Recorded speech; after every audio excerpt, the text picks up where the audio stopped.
देखिए,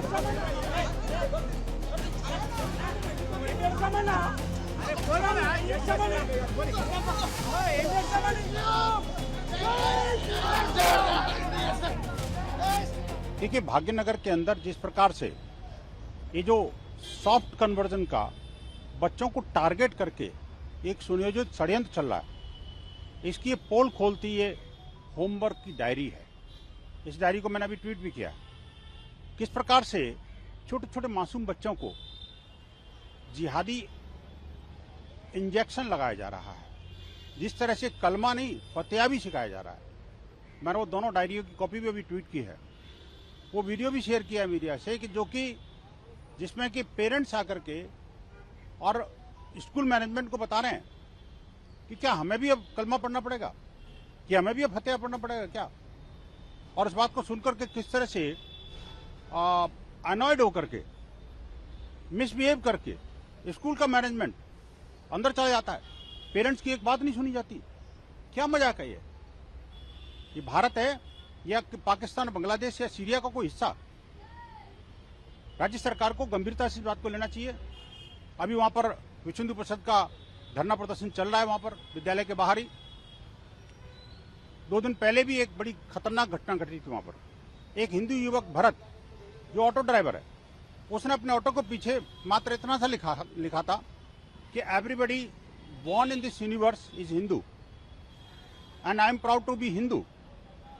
अगर कोई कन्वर्जन करता है, कोई दूसरा धर्म में जाता है, तो वो ऐसा ही है जैसे कि उसने अपना बाप बदल लिया। उसके अपने विचार हैं। उसको लेकर के जिहादियों ने उसको न सिर्फ उल्टा सीधा कहा, बल्कि उस पर हमला भी किया, उसकी पिटाई की। और ऊपर से वहां का एरिया का एसएचओ जो पुलिस अधिकारी है, उसको फोन करके धमका रहा है।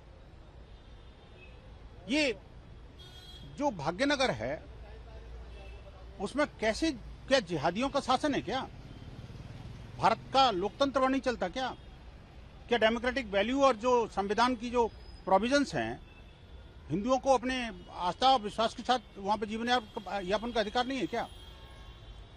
क्या ये मुख्यमंत्री ने जो कहा था कि Congress is Muslim is Congress and Congress is Muslim, उस पर आपस चल पड़ी है क्या? भाग्यनगर में क्या हिंदू नहीं रहता क्या? बड़े सारे विचार हैं और स्कूल के प्रशासन को अविलंब इस बारे में क्षमायाचना करनी चाहिए। और स्कूल जो एजुकेशन डिपार्टमेंट है, अविलंब ऐसे स्कूल को तुरंत बंद करना चाहिए और विद्यालय के भविष्य के बारे में, विद्यार्थियों के भविष्य के बारे में चिंता करनी चाहिए। आगे कोई इस तरह की घटना ना हो, इसका पुख्ता बंदोबस्त करना पड़ेगा। ऐसे जिहादी मानसिकता के लोगों के विरुद्ध और मैनेजमेंट के विरुद्ध कठोरतम कार्रवाई सुनिश्चित किया जाना जरूरी है। हिंदू समाज इन सब चीजों को नहीं छोड़ेगा। School in Hyderabad was asked to recite the Kalma. It is very surprising and hurting situation. The way the toddlers, our small children are being taught Fatiha and the Kalma forcefully by a school in old world city of Hyderabad is very unconstitutional, illegal, and against the ethics and values of the country. You see, it is like a soft conversion conspiracy, and the state government, its education department and the police must take strict and severe action against all those culprits who are indoctrinating our innocent mindsets, Hindu children. This is not the single case. The 2 days before, one auto driver, Bharat, was beaten up by the Islamic jihadist only because of the reason that he wrote on the backside of his auto that I am proud Hindu and everybody born in this universe is Hindu by birth. And he wrote that if somebody convert, he is not going against their dharma, but he is choosing his next father. What is wrong in it? It is his viewpoints. Everybody has the right to express his views. But would you kill him or will you attack him? And over and above, not only the jihadis, the local police officer has also called him and threaten. It is very surprising.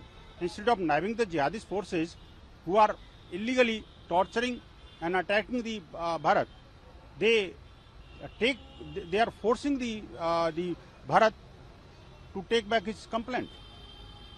This will not tolerated in the Hyderabad, which we call it as Bhagyanagar. Strict action must be taken. If the action could have been taken against the attackers of Bharat, then this type of incidents could have been avoided in the schools also. There are so many schools which are